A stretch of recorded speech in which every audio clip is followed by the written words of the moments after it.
देखो जी, last class में हमने कॉस्ट शीट का एक तो सिंपल फॉर्मेट लिखा। सिंपल फॉर्मेट में ओपनिंग क्लोजिंग स्टॉक नहीं था, ठीक है जी। तो कोई समस्या वाली बात नहीं थी, सिंपल सिंपल लिख दिया था। फिर हमने कहा कि अगर ओपनिंग क्लोजिंग आ जाए तब क्या करेंगे। तो भैया ओपनिंग स्टॉक को कॉस्ट माना गया है और क्लोजिंग स्टॉक हमारी कॉस्ट को कम कर देता है। तो जो आइटम हमारी कॉस्ट को क्या कर देते हैं, कम कर देते हैं, तो हम उसे कॉस्ट में से लेस कर देंगे। कॉस्ट में से क्या कर देंगे, क्योंकि यहाँ अकाउंट तो बना नहीं रहे।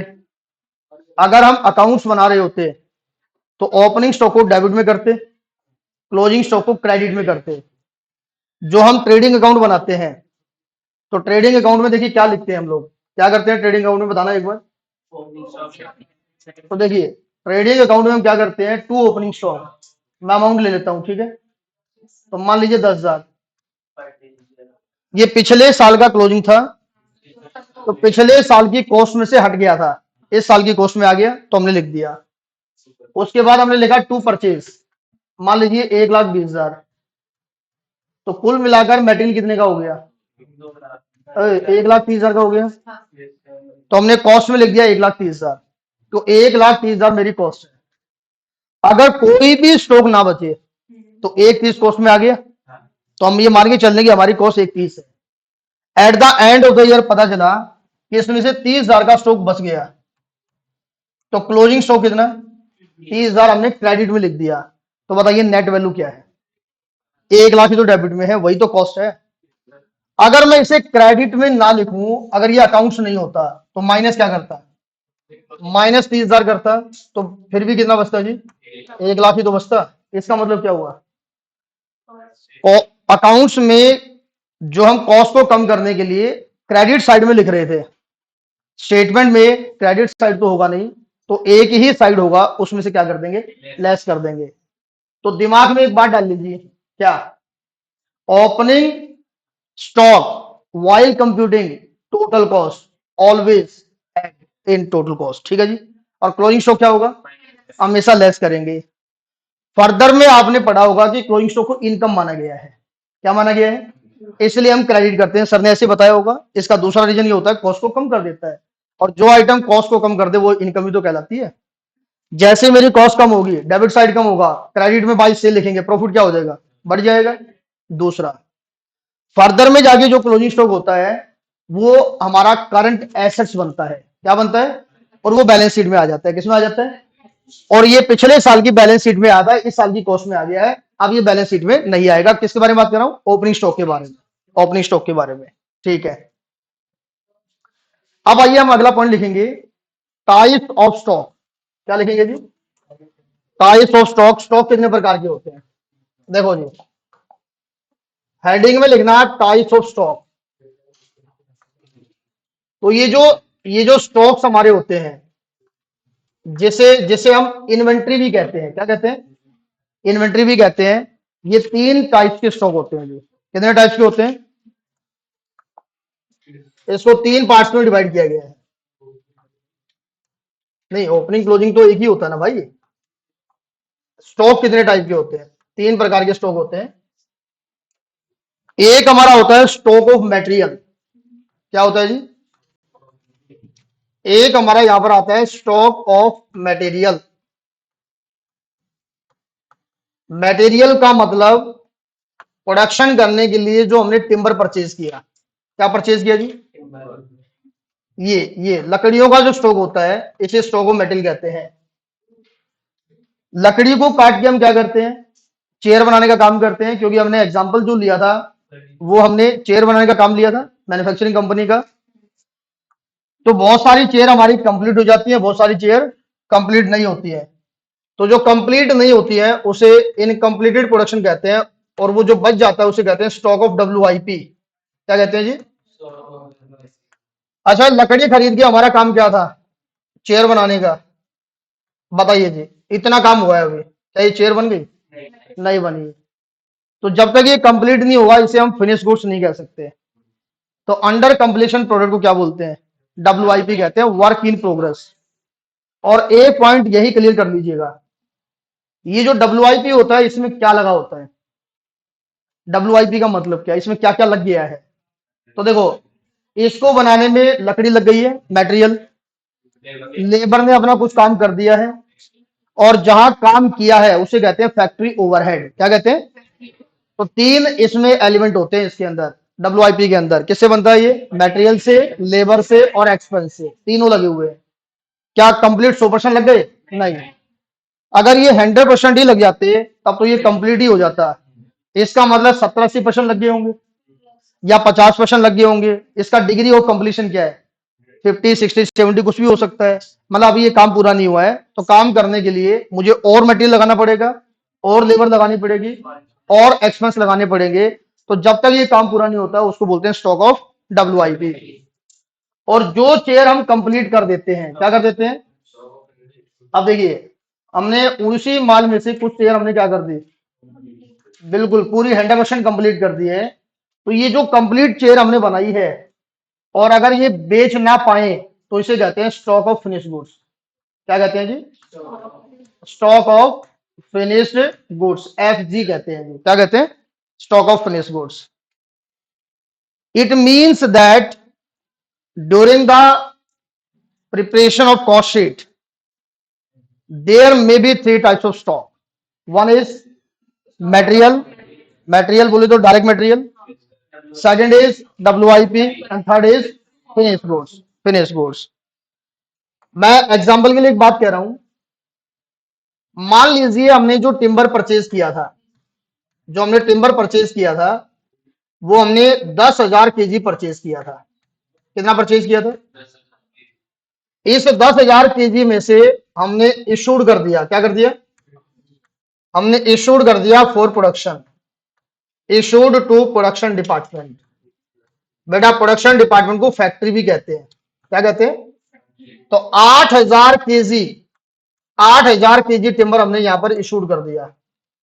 तो बताइए 10,000 में से 8,000 चला गया इस साल के एंड तक, तो बताइए कितना बच गया? तो बताइए यहां पर बैलेंस कितना बचा? तो हमारे पास जो बैलेंस बचा है, ये बैलेंस एट द एंड है, बैलेंस एट द एंड। तो बताइए इस बैलेंस एट द एंड को क्या बोलते हैं? Closing stock of material. क्या कहते हैं जी? Closing stock of material.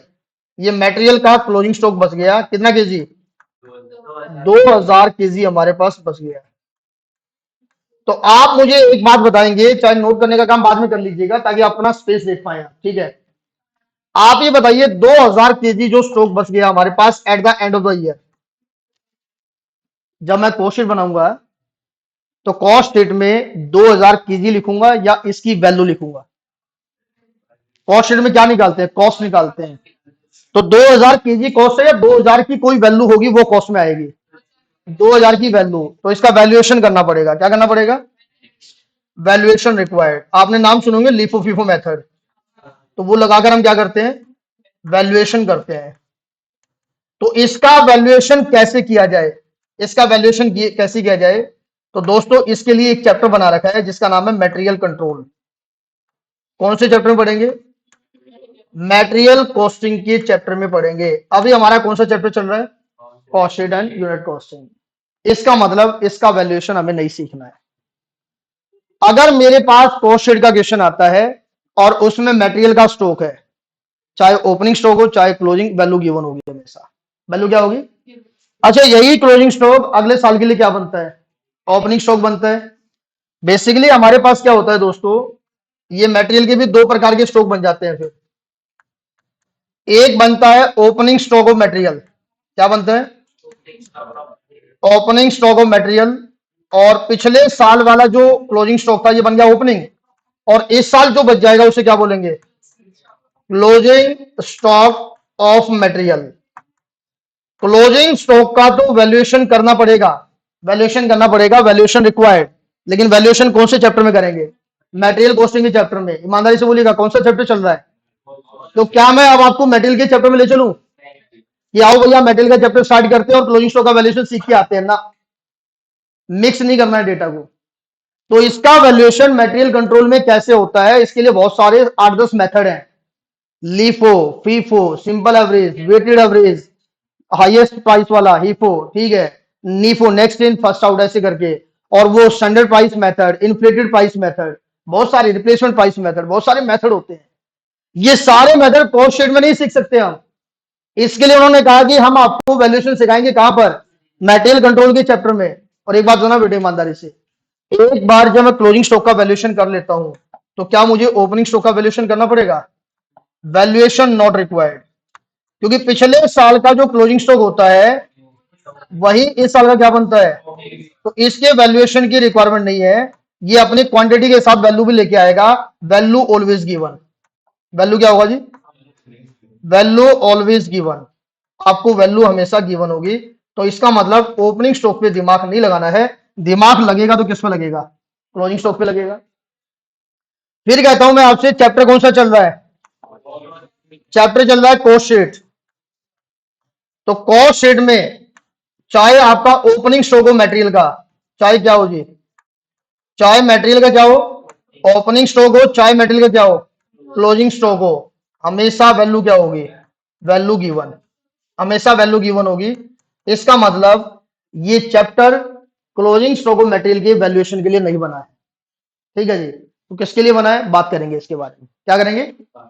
अच्छा आप ये बताइए, आपने कितना मटेरियल आगे भेजा, 8000 केजी मटेरियल आपने आगे भेजा, आगे भेजा क्या करने के लिए, प्रोडक्शन करने के लिए। इस 8000 केजी में से क्या किया दोस्तों आपने, इसमें से कुछ माल तो कंप्लीट कर दिया। तो मान लेते हैं कंप्लीटेड, मान लेते हैं कंप्लीटेड, इस 8000 में से 7000 केजी माल को कंप्लीट कर दिया, मतलब 7000 केजी से आपने चेयर बना दी, 7000 केजी से आपने चेयर बना दी। तो बताइए कितना माल कंप्लीट नहीं हुआ, incompleted, incompleted 1000 KG, incompleted 1000 KG eight the end of the year. तो बताइए जो माल आपका अभी इनकम्प्लीट है eight the end of the year, वो ओपनिंग होगा या क्लोजिंग होगा, तो वो आपका क्लोजिंग स्टॉक बनेगा दोस्तों। क्या बनेगा, क्लोजिंग स्टॉक। कौन सा closing stock, closing stock of WIP, work in progress. और पिछले साल का जो क्लोजिंग होता है वही इस साल का क्या बनता है, ओपनिंग स्टॉक ऑफ WIP। तो जैसे हम बोलते हैं ना कि स्टॉक कितने प्रकार के होते हैं, बच्चे बोलते हैं 2 प्रकार के, ओपनिंग एंड क्लोजिंग। नहीं, जो क्लोजिंग होता है वही आगे जाके क्या बनता है। तो स्टॉक तो 3 प्रकार के होते हैं, बाद में उन स्टॉक को हम या तो ओपनिंग कहते हैं या फिर क्या कहते हैं, क्लोजिंग कहते हैं। तो आप ये बताइए, क्लोजिंग स्टॉक हमारा बचा 1000 केजी, कितना बचा जी, 1000 केजी, 1000 केजी टिम्बर नहीं, 1000 केजी ये वाला का माल, ये वाला, ठीक है, WIP। तो आप ये बताइए कॉस्ट शीट में, कॉस्ट शीट में क्लोजिंग स्टॉक की क्वांटिटी लिखी जाएंगी या उसकी वैल्यू लिखी जाएगी, ईमानदारी से बोलिएगा। मुझे कोई जल्दबाजी नहीं, क्वांटिटी का होगा क्वांटिटी लिख दूंगा, लेकिन कॉस्ट शीट का मतलब क्या होता है, computation of total cost. Total cost किस में होती है, अमाउंट में होती है, पैसों में। तो 1000 नहीं, 1000 का पैसा बताइए कितना है, तो मुझे इसका वैल्यूएशन करना पड़ेगा जी। क्या करना पड़ेगा, वैल्यूएशन रिक्वायर्ड, इसका वैल्यूएशन करना ही पड़ेगा। तो दोस्तों आपका कॉस्ट अकाउंटिंग कहता है कि इसके वैल्यूएशन करने के लिए हमने एक चैप्टर बनाया है। इसका वैल्यूएशन हम इस चैप्टर में नहीं सिखाएंगे, हम सिखाएंगे प्रोसेस कॉस्टिंग के अंदर। कहां सिखाएंगे, तो जिन बच्चों ने बीकॉम या एमकॉम पढ़ा है तो प्रोसेस कॉस्टिंग में इक्विवेलेंट कॉन्सेप्ट पढ़ा होगा। क्या पढ़ा होगा, equivalent production quantity, statement of equivalent production. वहां सिखाया जाता है कि क्लोजिंग स्टॉक की जो वैल्यू आती है वो कैसे निकाली जाती है। तो अगर कोई इनकम्प्लीट प्रोडक्शन है, स्टॉक ऑफ WIP है, तो उसका वैल्यूएशन प्रोसेस में करेंगे। और वही क्लोजिंग स्टॉक आगे जाके क्या बनता है, ओपनिंग स्टॉक बनता है। तो क्या इसकी वैल्यूएशन की जरूरत है क्या, नहीं, इसका valuation not required, value given, इसका वैल्यू गिवन होता है। और एक बात बोले, हमारा चैप्टर कौन सा चल रहा है, हमारा चैप्टर चल रहा है कॉस्ट शीट। अगर कॉस्ट शीट के चैप्टर में हमारे पास क्वेश्चन में क्या दे रखा है, WIP का, किसका, WIP का ओपनिंग स्टॉक होगा या फिर क्या होगा, क्लोजिंग स्टॉक अगर दे रखा है तो हमें कोई वैल्यूएशन नहीं करना है, value always given, value always given. इसका मतलब यहां पर एक बात और समझ में आती है, क्या, कि ये चैप्टर जो यूनिट कॉस्टिंग है ये WIP के स्टॉक के वैल्यूएशन के लिए नहीं बना है, हमें इसका वैल्यूएशन नहीं सीखना है। अच्छा यहां भी वही होता है, फीफो लिफो मेथड। क्या लगता है, फीफो मेथड से क्या करेंगे, वेटेड एवरेज मेथड से कैसे वैल्यूएशन करेंगे, अलग अलग मेथड में वैल्यू क्या आती है, अलग अलग आती है। अब आप ये बताइए कितना केजी आपने चेयर कंप्लीट कर दिया? 7,000 केजी। अच्छा, 7,000 केजी कंप्लीट कर दिया। कंप्लीट करने के बाद क्या करते हैं जी? Sold to customer. क्या करते हैं? इसे सोल्ड करते हैं, सोल्ड टू कस्टमर। कस्टमर को सोल्ड करते हैं। तो बेटा जितने क्वांटिटी आपने, मान लीजिए 7,000 में से 4,000 केजी आपने कस्टमर को सोल्ड कर दिया, तो बेटा यहां से आपकी सेल वैल्यू आती है। क्या आती है?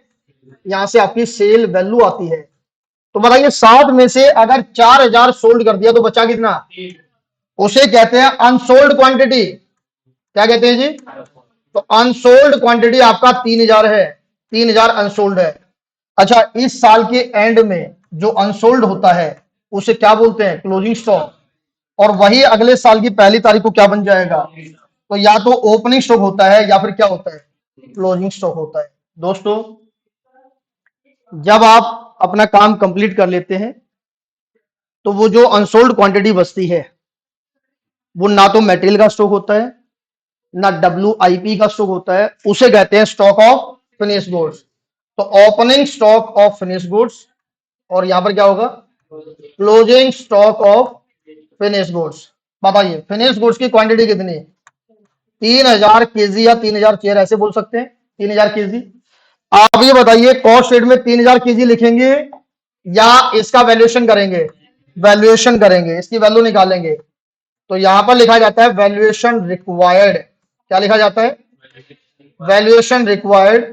तो इसका वैल्यूएशन करने के लिए आपके इंस्टीट्यूट ने एक चैप्टर बनाया, उस चैप्टर का नाम है कॉस्ट शीट। लो भैया, मतलब अगर मुझे वैल्यूएशन करना है तो कौन से चैप्टर में करना है? और अभी हमारा चैप्टर कौन सा चल रहा है? कॉस्ट शीट ही तो चल रहा है। अच्छा एक बात बताइए ना, अगर तीनों के वैल्यूएशन के लिए ही चैप्टर कोई तीनों अलग अलग होते, कॉस्ट शीट में होता ही नहीं, तो मैं तो सीधा ही बोल देता कि भैया 3 प्रकार के स्टॉक होते हैं, क्लोजिंग स्टॉक की वैल्यू तीनों की गिवन होगी, कोई वैल्यूएशन आपको नहीं करना है, वैल्यूएशन अलग चैप्टर में होते हैं, यहाँ वैल्यू गिवन होगी। नहीं, हम जो गुड्स बनाते हैं कंप्लीट गुड्स, उसकी हमें कॉस्ट निकालनी है। और अगर कोई कंप्लीट गुड्स का स्टॉक बच जाता है तो उसकी वैल्यू निकाल के कॉस्ट में से माइनस करनी पड़ेगी। क्या करनी पड़ेगी? और यही क्लोजिंग स्टॉक आगे जाके क्या बनता है? ओपनिंग बनता है। या पिछले साल का जो क्लोजिंग था वो इस साल का क्या बन गया? ओपनिंग बन गया। तो ओपनिंग का वैल्यू भी होना चाहिए, वो कॉस्ट में क्या करेंगे? ऐड करेंगे। तो देखो जैसे हम क्लोजिंग की वैल्यू निकाल लेते हैं तो भैया ओपनिंग की वैल्यू तो गिवन होगी। ओपनिंग की वैल्यू क्या होगी? तो वैल्यूएशन कभी भी देखना, कभी भी देखना, कहीं भी सुनना अकाउंट्स में, कहीं भी कभी भी ये नहीं कहते हैं आओ ओपनिंग स्टॉक का वैल्यूएशन सिखाते हैं। वैल्यूएशन हमेशा किसका होता है? क्लोजिंग स्टॉक का। और इसका वैल्यूएशन करने के लिए दोस्तों कुछ मेथड्स होते हैं। क्या होते हैं? और आपके स्टडी मटेरियल में आपके इंस्टीट्यूट ने आपको इसको सिखाने के लिए 2 ही मेथड दिए हैं। कितने मेथड दिए? मेथड नंबर 1 दिया फीफो। फीफो का नाम बोलिए, फर्स्ट इन फर्स्ट आउट। और मेथड नंबर 2 दिया है WAM, weighted average method. Weighted average method. तो इसे तो हम प्रैक्टिकल जो क्वेश्चन कराएंगे तब डिस्कस करेंगे कैसे इसका वैल्यूएशन किया जाता है। एक बार आप इसे नोट कर लें, ठीक है? एक काम कर सकते हैं, अलग अलग लिख सकते हैं। पहले मटेरियल का स्टॉक लिख लो, उसका बना लो टेबल, उसके नीचे जाना WIP का लिखना, फिर उसके नीचे किसका लिखना? फिनिश गुड्स का। और चाहते नहीं हम तो ऐसे ही बनाएंगे, तो इस प्रकार से बना लीजिए, आपकी मर्जी है। मैं तीनों दिखा देता हूं एक साथ आपको, ये लीजिए, करिए नोट। 3 types of stock. ऐसा करिए ना, पेज पे इतना स्पेस होता नहीं है, तो पहले यहाँ स्टॉक ऑफ मटेरियल लिख लो, इसका ओपनिंग क्लोजिंग है ना, फिर आगे नीचे जाके WIP, फिर फिनिश गुड्स। बनाइए।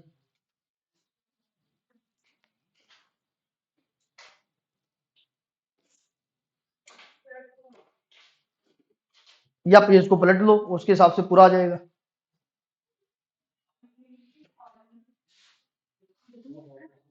कितने टाइप्स के स्टॉक होते हैं बताइए भैया? कितने टाइप्स के स्टॉक होते हैं? 3। कौन कौन से? मटेरियल, रॉ मटेरियल, WIP और फिनिश गुड्स।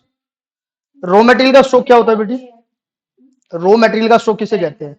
जो अभी आया है, जैसे जो इनपुट आपने लगाया है उसका अगर कोई स्टॉक बच जाता है तो मटेरियल का। WIP का स्टॉक क्या होता है भाई साहब? ये लोग वीडियो चालू कर नहीं, WIP क्या होता है? जो काम आपने शुरू कर दिया लेकिन अभी कंप्लीट नहीं हुआ है उसे WIP कहते हैं। और फिनिश गुड्स क्या होता है? जो पूरा कंप्लीट हो गया है। ठीक है, 3 ही प्रकार के होते हैं।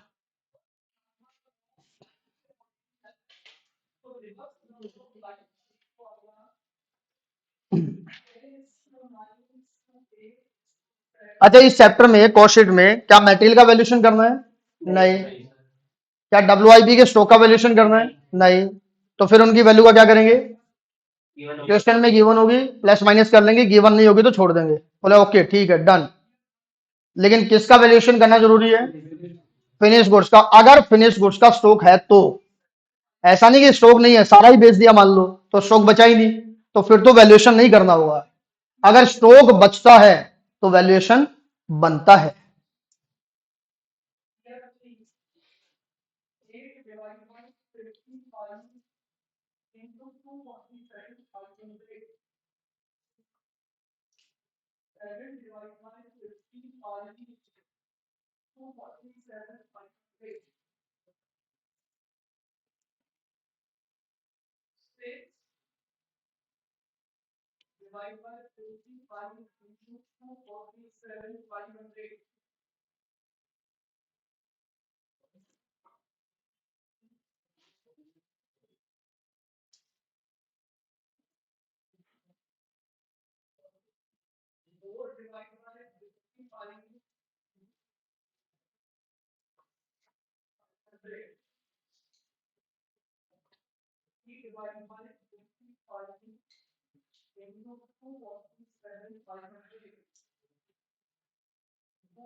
ये थोड़ा ऊपर भी था ना बेटे, ये बना लिए थे।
वैल्यूएशन करने के कितने मेथड हैं?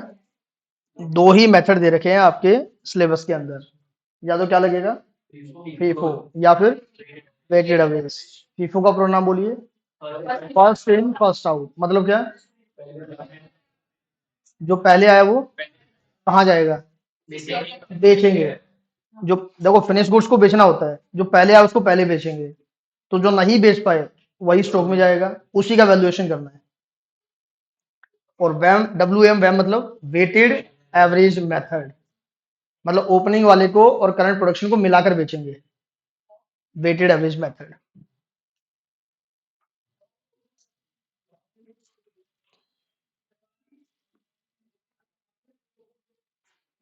अच्छा, अपना चैप्टर कौन सा चल रहा है? कॉस्ट शीट में करना क्या होता है? कॉस्ट निकालनी होती है। कॉस्ट क्यों निकालते हैं? ताकि सेल प्राइस निकालने हैं। तो कॉस्ट भी किसकी निकालनी है? जो क्वांटिटी बेची, जो क्वांटिटी बेची, और जो क्वांटिटी नहीं बेची उसको हटा देंगे, उसको हटा देंगे। तो क्वांटिटी सोल्ड की कॉस्ट आ जाएगी, उसी की सेल वैल्यू कैलकुलेट करनी है।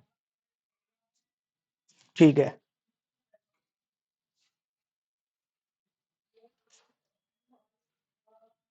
क्या ये यहां से एग्जाम में क्वेश्चन आता है? 10 में से 8 बार। तो 80% के आसपास इसका वेटेज बनता है।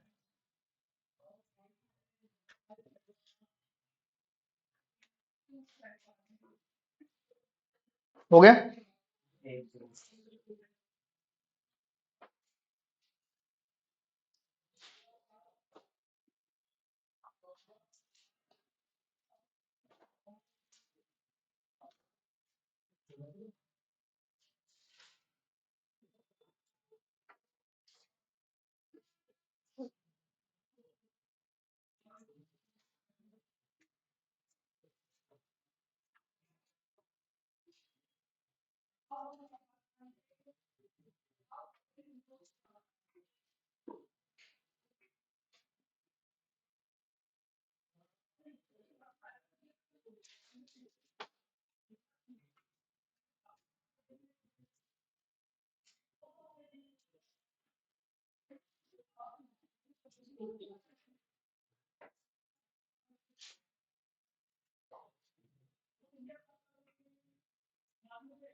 ठीक है, आइए एक एग्जांपल लेते हैं। हो गया ना सबका? ठीक है, देखिए प्रैक्टिकल एग्जांपल कराते हैं, क्लोजिंग स्टॉक का वैल्यूएशन कैसे करते हैं।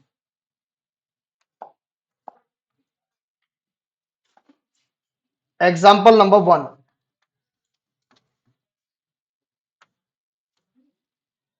सबसे पहले आपको दे रखी है डायरेक्ट मटेरियल कॉस्ट नंबर 1। अच्छा, आप डायरेक्ट मटेरियल कहते हैं या फिर क्या बोल सकते हैं, रॉ मटेरियल कह सकते हैं।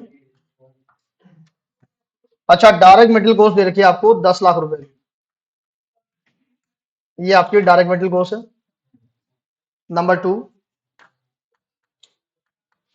डायरेक्ट लेबर कॉस्ट दे रखी है, डायरेक्ट लेबर कॉस्ट 6 लाख रुपए की लेबर कॉस्ट दे रखी है आपको। नंबर 3, आपका जो डायरेक्ट एक्सपेंसिव है, मान लेते हैं 1,50,000 रुपए का डायरेक्ट एक्सपेंस है, 1,50,000। नंबर 4, आपका जो फैक्ट्री ओवरहेड गिवन है, क्या गिवन है? Factory overheads. ये एग्जांपल कराने के बाद मैं सिखाऊंगा आपको डायरेक्ट मटेरियल क्या होता है, डायरेक्ट लेबर क्या होता है, फैक्ट्री ओवरहेड क्या होता है। ठीक है, फैक्ट्री ओवरहेड दे रखा है 50% ऑफ डायरेक्ट लेबर कॉस्ट, जिसे हम डीएलसी कहते हैं। क्या कहते हैं जी? डीएलसी कहते हैं, डायरेक्ट लेबर कॉस्ट। नंबर 5, आपको क्वेश्चन में दे रखा है office and administration overheads, office and administration overheads, और ब्रैकेट में लिखा हुआ है रिलेटेड टू प्रोडक्शन। क्या लिखा हुआ है जी? याद है ना, ये दोनों टाइप्स का हो सकता है, रिलेटेड टू और नॉट रिलेटेड टू। बाद में डिस्कस करेंगे कब रिलेटेड होता है, कब नॉट रिलेटेड होता है। कई बार लिखा नहीं होता है, तो हमें समझना पड़ेगा कि रिलेटेड माने या नॉट रिलेटेड माने। तो ये हमारे पास दे रखा है 1,50,000, सॉरी 2,50 ले लेते हैं, 2,50,000, 2,50,000। 6 नंबर में आपको दे रखा है selling and distribution overheads, selling and distribution overheads at the rate ₹20 per unit of quantity sold. तो ये आपका किस पे आएगा? क्वांटिटी सोल्ड पे आएगा। जितनी क्वांटिटी आप बेचते हैं ना, उसके ऊपर सेलिंग ओवरहेड लगता है। आप ये बताइए, एक मैं आपसे एक बात पूछता हूं, मैंने मटेरियल लगाया प्रोडक्शन करने के लिए, लेबर लगाई, फैक्ट्री ओवरहेड लगाए, ऑफिस ओवरहेड, सेलिंग ओवरहेड, तब मैंने प्रोडक्ट को सेल कर दिया। मान लीजिए मैंने 12,000 यूनिट का प्रोडक्शन किया और मेरा 1 यूनिट को बनाने में मटेरियल लगता है 2 रुपए। क्या लगता है? और मैंने एक भी क्वांटिटी सोल्ड नहीं करी। प्रोडक्शन कितना किया है? 12,000। क्वांटिटी सोल्ड क्या है? 0। तो बताइए मेरा मटेरियल लगेगा या नहीं लगेगा? बस ये बताना। मटेरियल क्वांटिटी सोल्ड पे लगता है या क्वांटिटी प्रोड्यूस पे लगता है? Quantity produce. तो डायरेक्ट मटेरियल कॉस्ट अगर आपको 10 लाख दे रखी है तो ये क्वांटिटी सोल्ड पे नहीं होती, क्वांटिटी प्रोड्यूस पे होती है। डायरेक्ट लेबर कॉस्ट भी क्वांटिटी प्रोड्यूस पे होती है, डायरेक्ट एक्सपेंस भी क्वांटिटी प्रोड्यूस पे होते हैं। और देखिए ना, फैक्ट्री ओवरहेड भी क्या होते हैं? क्वांटिटी प्रोड्यूस पे, क्योंकि जितना प्रोडक्शन करोगे उस पर फैक्ट्री ओवरहेड लगेगा। और ऑफिस ओवरहेड भी क्या लिखा हुआ है? रिलेटेड टू प्रोडक्शन, तो ये भी क्वांटिटी प्रोड्यूस पे है। लेकिन 3 आइटम ये मैं नोट्स में लिखवाऊंगा, 3 आइटम सेलिंग एक्सपेंस, प्रॉफिट और सेल, ये कभी क्वांटिटी प्रोड्यूस भी नहीं होती, किस पे होते हैं? क्वांटिटी सोल्ड पे होते हैं। क्योंकि सेलिंग ओवरहेड तब लगेंगे जब क्वांटिटी सोल्ड करेंगे, प्रॉफिट तब कमाएंगे जब क्वांटिटी सोल्ड होता है, और सेल वैल्यू तब आती है जब क्वांटिटी सोल्ड होता है। तो यह देखना पड़ेगा कि क्वांटिटी प्रोड्यूस कितना और क्वांटिटी सोल्ड कितना है। नंबर 7, हमने जो क्वांटिटी सोल्ड किया है दोस्तों, क्या किया है? क्वांटिटी सोल्ड आपको दे रखा है 12,000 यूनिट्स। क्या दे रखा है? 12,000 यूनिट आपने क्वांटिटी सोल्ड कर दिया। अब आप ये बताइए क्वांटिटी प्रोड्यूस कितना किया? बताइए कितना क्वांटिटी प्रोड्यूस किया होगा? सोचना क्या है, 12,000 बेचा तो 12,000 बनाया होगा। अरे भैया आपने 2 रोटी खाई, फिर बाद में उसमें रोटी वाले बॉक्स में कुछ नहीं बची, तो मम्मी ने कितनी रोटी बनाई होंगी? 2 ही बनाई होंगी। तो अगर ओपनिंग क्लोजिंग स्टॉक ना दे तो जितना क्वांटिटी हम प्रोड्यूस करते हैं उतना ही क्या मानते हैं? Quantity sold. तो जितना क्वांटिटी सोल्ड किया उतना ही क्या है? Quantity produce. लेकिन अब ओपनिंग क्लोजिंग भी दे दिया। क्या दे दिया? नंबर 8, नंबर 8 में कहते हैं क्लोजिंग स्टॉक। और ये क्लोजिंग स्टॉक किसका? Closing stock of finish goods. Closing stock of finish goods का मतलब क्या होता है बेटे? Unsold quantity. Unsold quantity beginning में या एंड में? Eight the and. जब एट द एंड होता है तभी क्लोजिंग स्टॉक होता है। वो कहता है भैया, वो कहता है आपने 12,000 तो बेच दिया और 3,000 यूनिट आपकी अनसोल्ड है। 3,000 यूनिट क्या है? अनसोल्ड है। तो बताओ कितना क्वांटिटी प्रोड्यूस किया होगा? 15,000 क्वांटिटी आपने प्रोड्यूस किया होगा। लेकिन नंबर 9 में क्या कहते हैं? Opening stock of finish goods. Opening stock of finish goods, पहले से कितनी क्वांटिटी आपके पास थी? मान लीजिए 5,000 यूनिट आपके पास पहले से थी। अब बताओ जी, आपने during the month, during the year कितना प्रोडक्शन किया? 10,000।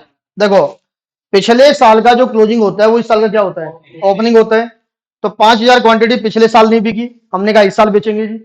तो 5,000 मेरे पास इस साल में ओपनिंग में पड़ी हुई है, मैंने 10,000 और बना दी, तो टोटल कितना हुआ?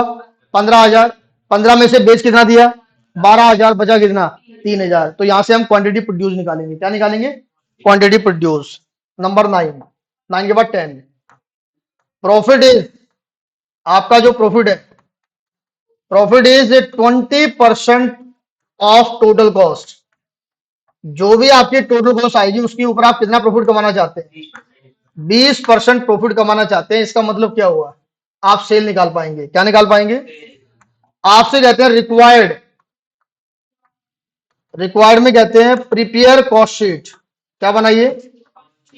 आप कॉस्ट शीट बनाइए, कॉस्ट शीट बनाइए, और ब्रैकेट में लिखा हुआ है method for, method for valuation of,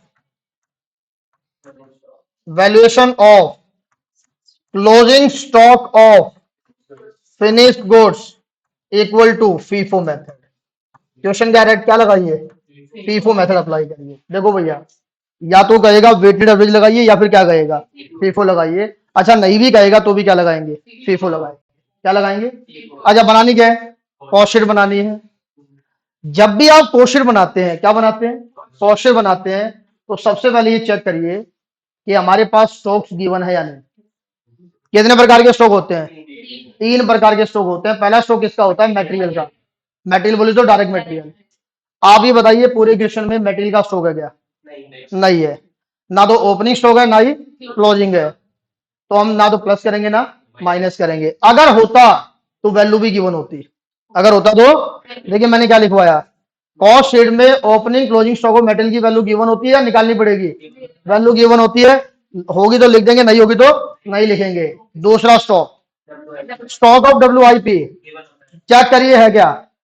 नहीं है। अगर होता तो वैल्यू भी गिवन होती, ओपनिंग को प्लस करते क्लोजिंग को माइनस करते। और लास्ट स्टॉक क्या होता है? Opening and closing stock of finish goods. बेटा ये जो ओपनिंग स्टॉक होता है इसकी वैल्यू क्वेश्चन में हमेशा गिवन होती है 30 rupees per unit, equal to कितना हुआ? 1,50,000। लो भैया, ओपनिंग स्टॉक का वैल्यूएशन नहीं करना है। मैंने क्वेश्चन में क्या लिखवाया था? Opening stock of finish goods का वैल्यूएशन कभी भी नहीं करते, वैल्यू हमेशा गिवन होगी। लेकिन आप देखिए जो क्लोजिंग स्टॉक की क्वांटिटी है कितनी? 3,000 यूनिट, इसकी वैल्यू गिवन नहीं है। इस 3,000 क्लोजिंग स्टॉक की वैल्यू गिवन नहीं है। तो आप ये बताइए जब कॉस्ट शीट का फॉर्मूला बनाते हैं तो ओपनिंग स्टॉक की वैल्यू को प्लस करते हैं और क्लोजिंग स्टॉक की वैल्यू को क्या करते हैं? माइनस करते हैं। तो जब तक इसकी वैल्यू नहीं आएगी हम कॉस्ट शीट को आगे नहीं बढ़ा सकते। तो मुझे इस क्वेश्चन में क्या करना पड़ेगा? क्लोजिंग स्टॉक का वैल्यूएशन करना पड़ेगा। वैल्यूएशन करने के कितने तरीके होते हैं? दो तरीके होते हैं, या तो क्या लगाएंगे? फीफो, या फिर क्या लगाएंगे? क्वेश्चन क्या कह रहा है, क्या लगाइए? फीफो लगाइए। तो इसका मतलब कॉस्ट शीट तो बनानी ही बनानी है, साथ में ये सीखना है वैल्यूएशन। क्या सीखना है? वैल्यूएशन। अच्छा एक बात और सभी बच्चे जानते हैं जिन्होंने फर्स्ट क्लास ली थी, मैंने कहा था कि कॉस्ट शीट में जब हम कॉस्ट निकालते हैं, क्या निकालते हैं? तो केवल ऑपरेटिंग कॉस्ट लेते हैं। क्या लेते हैं? नॉन ऑपरेटिंग कॉस्ट को नहीं लेंगे। जैसे आपने कोई डोनेशन दे दिया, कोई आपका फाइन्स या पेनल्टी लग गया, कोई लॉस बाय फायर हो गया, loss on sale of assets हो गया, ट्रांसफर टू रिजर्व कर दिया, कोई डिविडेंड पेड कर दिया, ऐसे आइटम कॉस्ट शीट में नहीं आते हैं और ऐसे आइटम दे भी नहीं रखे। तो सारे के सारी कौन सी कॉस्ट दे रखी है? ऑपरेटिंग कॉस्ट दे रखी है। तो while computing total cost we will consider only operating cost, we will not consider non operating cost. आप कहेंगे सर नॉन ऑपरेटिंग का मतलब क्या? जो रिलेटेड टू बिजनेस ना हो, या तो वो फाइनेंस रिलेटेड होती है, या इन्वेस्टमेंट से रिलेटेड होती है, या एबनॉर्मल लॉस होता है। क्या होता है? उसे हम कॉस्ट में शामिल नहीं करेंगे। अगर कॉस्ट में शामिल है तो क्या कर देंगे? हटा देंगे। क्या कर देंगे? जैसे भाई साहब आपका नाम क्या है? भविष्य। हमने कहा जी हमारी क्लास में भविष्य होना चाहिए, और यकीन मानिए मैं उसी तरीके से पढ़ाऊंगा कि भविष्य बने, नहीं तो फायदा क्या हुआ? तो हमने कहा क्लास में भविष्य होना चाहिए, और क्लास में बैठा हुआ है, मैं कह रहा हूं आइए भविष्य को बुलाइए, अरे भाई ऑलरेडी है, अब इसका उल्टा कर दीजिए। मैंने कहा मेरी क्लास में भविष्य नहीं होना चाहिए, और ये आ रखा है क्लास में, तो क्या करूंगा भैया? हटाना पड़ेगा।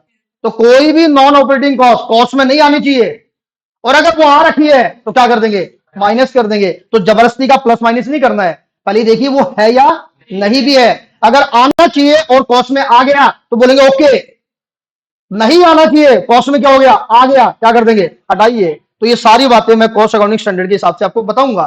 जब मेटेरियल की बात करेंगे मेटेरियल में बताऊंगा, लेबर की बात करेंगे तो लेबर में डिस्कस करेंगे। आइए क्वेश्चन बनाते हैं। क्या बनाते हैं? अच्छा क्वेश्चन बनाने से पहले एक बात और समझिए, इसमें मटेरियल और WIP का स्टॉक नहीं है। जो स्टॉक जहां से रिलेटेड होता है वहीं लिखा जाता है।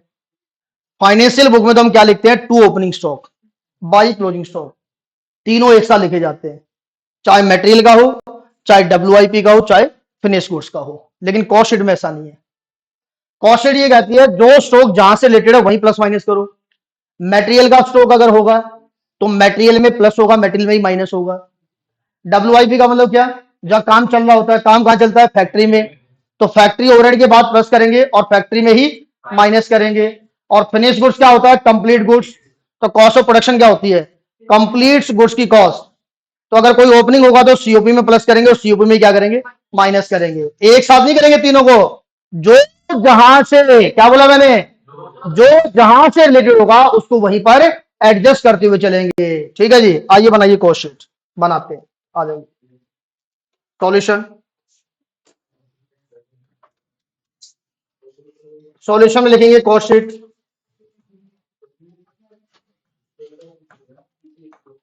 मान लीजिए 2025 का डेटा है, फॉर द ईयर लिख रहे हैं, ठीक है?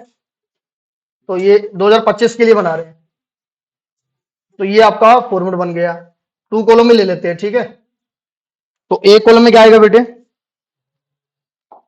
एक कॉलम में आपका आएगा पर्टिकुलर्स, एंड सेकंड कॉलम में क्या लिखेंगे, अमाउंट या रुपीज लिख देंगे, ठीक है।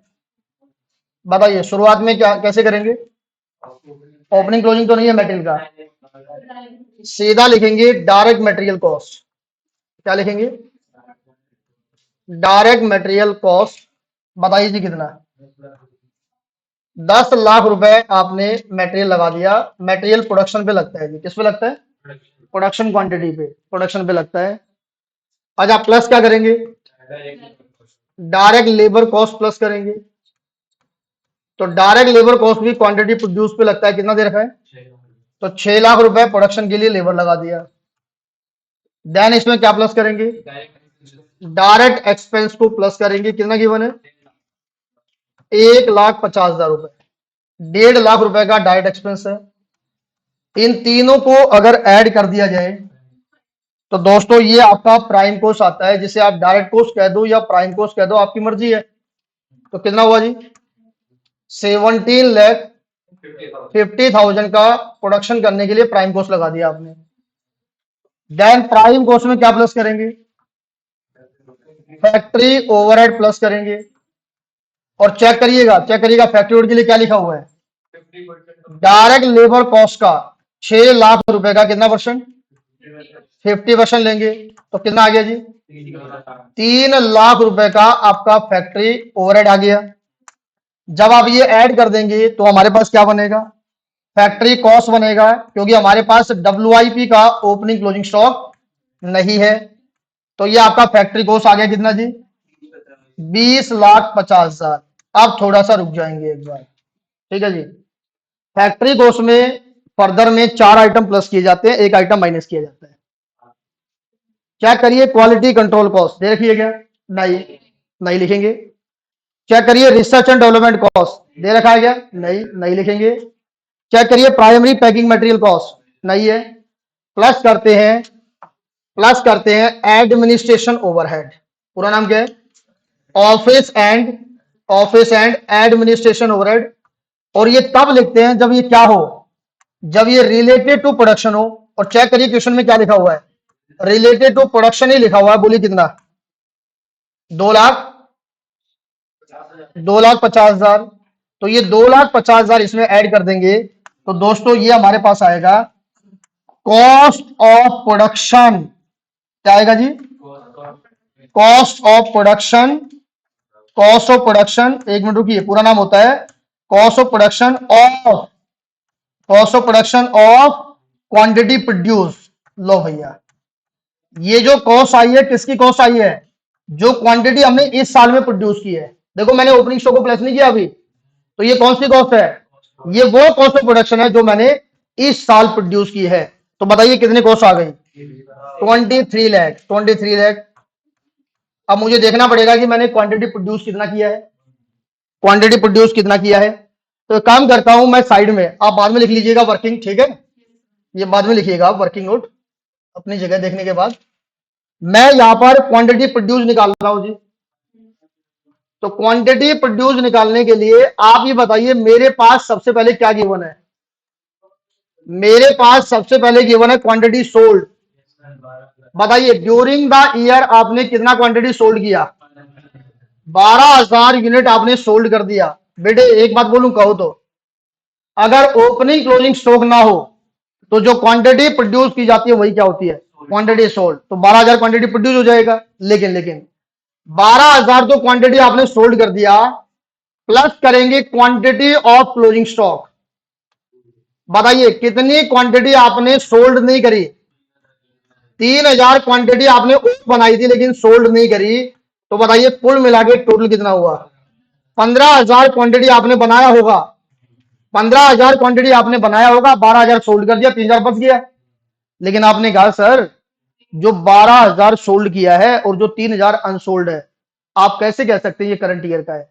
हो सकता है कि ओपनिंग वाला बेच दिया हो सकता है कि जो बचा है वो ओपनिंग वाले में से बचा हो। तो हमारे पास 5,000 क्या है, ओपनिंग वाला है, तो ओपनिंग वाला क्या कर देंगे, माइनस कर देंगे क्वांटिटी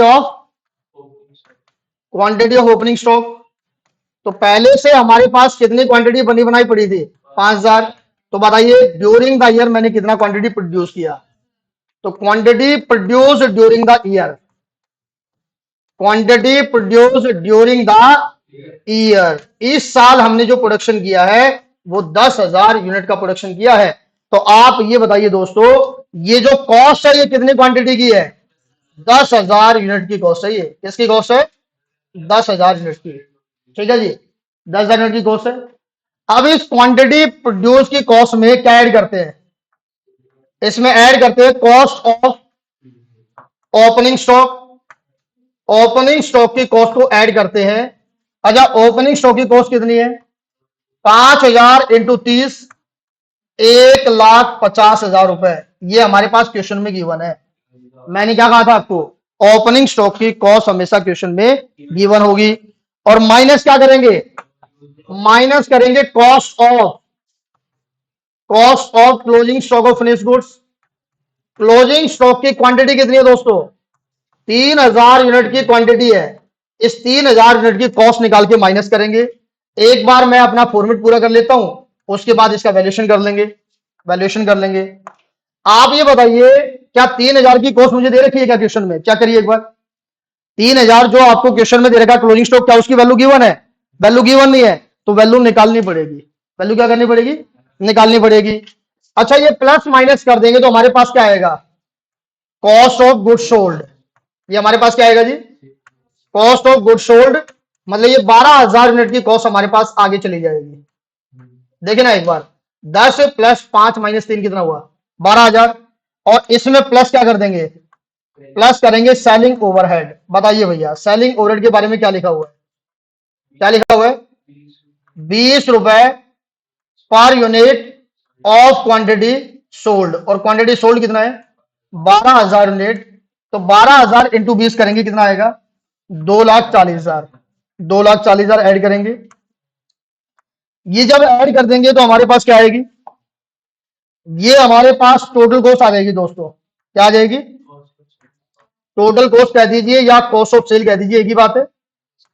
अब इस टोटल कॉस्ट में क्या ऐड करेंगे? इसमें ऐड करेंगे प्रॉफिट। और प्रॉफिट के बारे में क्या बोला हुआ है? 20% ऑफ टोटल कॉस्ट। तो भैया, जब तक आप लोग क्लोजिंग स्टॉक का वैल्यूएशन नहीं करते हैं तब तक आपकी टोटल कॉस्ट नहीं आ सकती है। और जब ये ऐड कर देंगे तो हमारे पास क्या आ जाएगी? सेल वैल्यू आ जाएगी। इतना फॉर्मेट बना लीजिए एक बार। बस क्लोजिंग स्टॉक का वैल्यूएशन सीखना है। कॉस्ट शीट का फॉर्मेट तो जिसको याद है वो लिख पाएगा आराम से।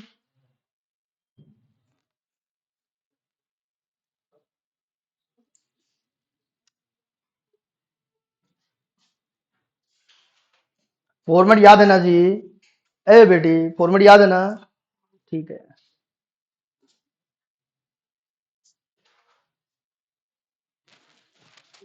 अच्छा, मैं ये बेटी बेटी बोलता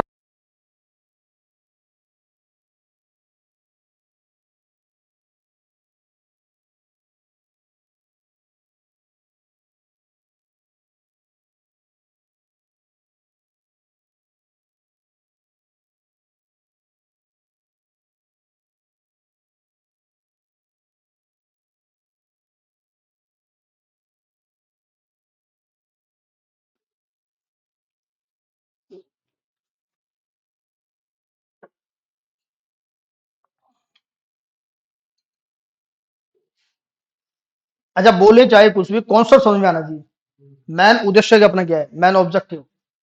कॉन्सेप्ट समझें और जो क्वेश्चन आए हैं क्वेश्चन को बना लें। अगली क्लास में आते ही लास्ट अटेम्प्ट में जो कॉस्ट शीट का क्वेश्चन आया था वही करा दूंगा। पता चल जाएगा कैसे क्वेश्चन आते हैं। ठीक है, इसी के बेस का क्वेश्चन आया था, सिंपल क्वेश्चन। हाँ, वो दिखाएंगे। फॉर्मेट हो गया? ठीक है। अब बताओ क्या रह गया इस फॉर्मेट के अंदर? ये क्लोजिंग स्टॉक की वैल्यू। और देखिए, क्लोजिंग स्टॉक की वैल्यू का मतलब यहाँ पर वैल्यू एट कॉस्ट। किस पे वैल्यूएशन किया जाता है?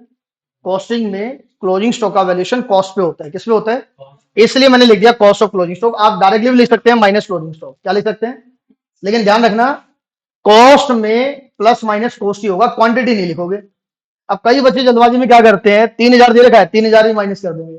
अरे भाई वो अमाउंट है और ये क्या है, क्वांटिटी है, तो क्वांटिटी की क्या निकालिए, वैल्यू, और वैल्यू निकालकर यहां से माइनस कीजिए। तो इसके लिए पहले तो मुझे समझना पड़ेगा कि मेरा क्वांटिटी प्रोड्यूस कितना है। तो भैया क्वांटिटी प्रोड्यूस कितना आया, 10,000। अब मेरी बात ध्यान से सुनिए, अब मैं इसी फॉर्मेट को आगे बढ़ा रहा हूं और मैं यहां लिख रहा हूं वैल्यू ऑफ क्लोजिंग स्टॉक। क्या लिख रहा हूं, तो वैल्यू ऑफ क्लोजिंग स्टॉक निकालने के, देखो यहां मेथड कौन सा लगा रहे हैं, फीफो लगा रहे हैं। भैया दो रास्ते हैं, एक रास्ता है मैं फॉर्मूला लिखवा दूं और कह दूं बेटा यही फॉर्मूला होता है, अप्लाई कर लीजिए, ये भी तरीका ठीक है, उसके लिए फॉर्मूला याद करना पड़ेगा। एक रास्ता है मैं बता दूं फॉर्मूला बना कैसे, तो बताओ कौन सा काम करें, फॉर्मूला बना कैसे वो बात कर लेते हैं ताकि वो लॉन्ग टर्म याद रहेगा। अब आप ये बताइए, आप ध्यान देना, ठीक है, ये फॉर्मूला बाद में लिखना अब ये, ठीक है। आप ही बताइए आपके पास opening stock of finish goods कितना था, क्वांटिटी में बोलिएगा, क्वांटिटी में ये 5000 यूनिट हमारे पास पहले से अवेलेबल था। बताइए प्लस करंट क्वांटिटी प्रोड्यूस कितनी, करंट क्वांटिटी प्रोड्यूस का मतलब इस साल हमने कितना प्रोडक्शन किया, तो हमने 10,000 यूनिट का प्रोडक्शन और कर दिया जो हमने ऊपर कैलकुलेट किया है। तो बताइए मेरी दुकान में कुल मिला के कितनी क्वांटिटी जिसे मैं बेच सकता हूं, 15,000 क्वांटिटी, 15,000 यूनिट। इस 15,000 को क्या नाम दिया जाए, क्वांटिटी अवेलेबल फॉर सेल, बोलिए हाँ या ना, इसे कहते हैं quantity available for, quantity available for sale. 15,000 quantity available है मेरे पास, 5,000 पहले वाली और 10,000, बेटा सुनो, 5,000 जहां से बचा होगा वैल्यू तो वहीं से निकालेंगे ना। अगर 5,000 जो बचा है वो इस 5,000 में से बचा है, सॉरी 3,000 जो क्लोजिंग स्टॉक क्वांटिटी, अगर इस 5 में से बचा है तो वैल्यू यहां से आएगी, अगर वो 10 में से बचा है तो वैल्यू भी यहीं से आएगी। जो जहां से बचा होता है वैल्यू वहीं से निकाली जाती है, ऐसा इंटरपोलेशन कहता है, मैं नहीं कह रहा, ठीक है। अब आप ये बताइए इसमें से 15,000 में से कितना क्वांटिटी सोल्ड कर दिया, आपने क्वांटिटी सोल्ड कर दिया 12,000। तो बताइए हमारे पास था कितना, 15, बेच कितना दिया, बचा कितना, 3,000, और 3,000 की वैल्यू निकालनी है। अच्छा ये 12,000 बेचने के लिए आपने मेथड कौन सा लगाया, फीफो, फीफो मेथड लगा के आप बेचते हैं। फीफो का मतलब पहले किसको बेचा होगा, पहले आपने फ्रॉम ओपनिंग स्टॉक में से बेचा होगा कितना, पूरा 5,000 आपने बेच डाला। अब ध्यान दीजिए, ध्यान दीजिए, माइनस 5,000, तो ओपनिंग स्टॉक की क्वांटिटी नहीं बची, पूरी की पूरी बिक गई। आप ये बताइए अगर ओपनिंग वाली सारी बिक गई तो क्या ओपनिंग स्टॉक की एक यूनिट भी क्लोजिंग स्टॉक में गई, क्या नहीं गई। तो क्या क्लोजिंग स्टॉक की वैल्यू निकालते वक्त ओपनिंग स्टॉक की वैल्यू को शामिल करेंगे, क्या नहीं करेंगे। तो under FIFO method while computing value of closing stock opening stock is ignore, is not consider, opening stock को शामिल नहीं करेंगे। मैंने रीजन बता दिया आपको, ये पूरी की पूरी 5,000 क्वांटिटी किसमें चली गई, क्वांटिटी सोल्ड में, तो इसकी एक यूनिट भी क्लोजिंग स्टॉक में नहीं जाएगी। तो जिसका एक यूनिट भी क्लोजिंग स्टॉक में नहीं गया उसका वैल्यू भी क्लोजिंग स्टॉक के समय शामिल नहीं होगा। अच्छा बैलेंस कहां से बेचा, balance from current production, balance from जो करंट ईयर में आपने प्रोडक्शन किया उसमें से बेचा। अच्छा टोटल, टोटल 12,000 सोल्ड किया, 12,000 में से 5,000 ओपनिंग वाला, तो बचा कितना जी, 7,000 यूनिट आपने करंट प्रोडक्शन में से किया, और करंट प्रोडक्शन कितना है 10,000, 10 में से बचा कितना, 7,000 हटा दें तो 3,000 यूनिट आपका बचा है करंट प्रोडक्शन में से, और ये 3,000 यूनिट ही क्या है, क्लोजिंग स्टॉक, 3,000 ही क्या है, क्लोजिंग स्टॉक है। तो आप ये बताइए आपका जो क्लोजिंग स्टॉक बचा हुआ है क्वांटिटी, आपकी जो क्लोजिंग स्टॉक की क्वांटिटी बची हुई है वो ओपनिंग में से बची है, करंट प्रोडक्शन में से, करंट प्रोडक्शन में से। तो अगर क्वांटिटी करंट प्रोडक्शन में से बची है तो वैल्यू भी किस में से आएगी, करंट प्रोडक्शन में से। तो आप ये मुझे बताइए 10,000 यूनिट की कॉस्ट क्या है, 10,000 यूनिट को बनाने की कॉस्ट, कॉस्ट शीट में देखिए, कॉस्ट शीट में 10,000 यूनिट को बनाने की कॉस्ट कहां, ये रही 23 लाख रुपए। 10,000 यूनिट को बनाने की कॉस्ट अगर 23 लाख रुपए है तो बताओ ना, बताओ ना, जो 3,000 यूनिट बची है इस 3,000 यूनिट को बनाने की कॉस्ट क्या होगी, कैसे लिखेंगे, कैसे लिखेंगे, 23 लाख डिवाइड बाई 10,000 और इनटू क्या करेंगे, इनटू 3,000 करेंगे। अच्छा ये 3,000 क्या है, इस 3000 की वैल्यू निकालनी है क्लोजिंग स्टॉक की, तो फॉर्मूला बनेगा value closing stock that equal to, बताइए 23 लाख क्या है, नाम बोलिए इसका क्या है, कॉस्ट ऑफ प्रोडक्शन। 23 लाख क्या है, cost of production, cost of production. बताइए 10,000 क्या है, क्वांटिटी प्रोड्यूस, क्वांटिटी प्रोड्यूस। अभी तो मैंने पूरा नाम लिखा था cost of production of quantity produce, तो cost of production divide by quantity produce, और इनटू 3000 क्या है, क्वांटिटी ऑफ क्लोजिंग स्टॉक। बन गया ना फॉर्मूला। तो ये फीफो मेथड का फॉर्मूला है। बताइए वैल्यू कितनी आ गई, 6,90,000 क्लोजिंग स्टॉक की वैल्यू। आप देख सकते हैं मैंने ओपनिंग स्टॉक के शामिल नहीं किया है वैल्यूएशन में। क्या शामिल नहीं किया है, बात समझ में आई या नहीं आई? अच्छा नहीं भी आई कोई दिक्कत नहीं, फॉर्मूला याद कर लीजिए। फॉर्मूला क्या है, cost of production divide by, और देखो ना इतना सारा कहानी करने की जरूरत ही नहीं थी, सीधा यही निकालते वैल्यू। कैसे, देखो ये 3000 कहां से बचा, फीफो मेथड लगा रहे हैं। फीफो का मतलब ये 5000 तो आपने पहले बेच दिया, तो ये तो क्लोजिंग स्टॉक की वैल्यू में नहीं आएगा, तो इसकी वैल्यू निकालते वक्त शामिल नहीं करेंगे। तो ये 3000 कहां से बचा हुआ है, इस 10,000 में से। तो 10,000 की कॉस्ट क्या है, 23 लाख। तो बताओ 3000 की कॉस्ट क्या है, 6,90,000।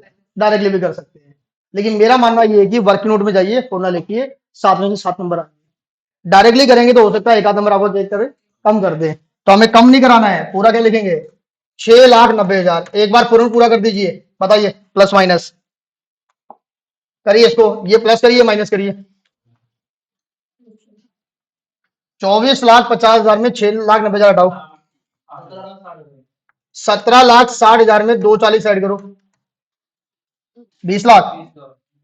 अच्छा 20 लाख का 20% निकालिए, 4 लाख, 4 लाख ऐड करिए, सेल वैल्यू कितनी आ गई, 24 लाख। ये आपकी सेल वैल्यू आ गई, और ये 12,000 यूनिट की सेल है। किसकी सेल है, 12,000 यूनिट की। बात समझ में आई? तो भैया 70 से 80% ऐसे क्वेश्चन आते हैं एग्जाम में, 70 से 80% कोर्सेट के ऐसे क्वेश्चन आएंगे, 30% एडवांस लेवल के क्वेश्चन होते हैं ऑनलाइन। बेटे बताइए, अब बताइए विवेक जी, बात समझ में आई या नहीं आई? विवेक जी आपकी आवाज नहीं आ रही मेरे पास, बाइक चल रहा है नहीं चल रहा है? अरे विवेक जी आपका नहीं चल रहा, कोई और बच्चा बोलिए बेटा, बात समझ में आई? एक मिनट नाम बोलता हूँ, आवाज ही नहीं आ रही। दिव्या जी आप बताइए।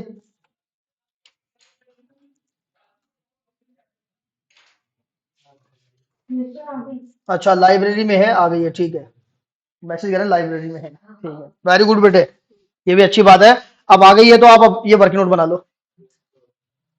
तो पहले तो यहां से बनाओ वर्किंग नोट, यहां तक लीजिए, तो इसमें डाल देना यहाँ पर वर्किंग नोट 1। क्या डाल देना, तो अपने फॉर्मेट के नीचे यहाँ लिख देना वर्किंग नोट 1, एक तो ये, और फिर वैल्यूएशन के लिए वर्किंग नोट 2, यहाँ लिख देना वर्किंग नोट नंबर 2।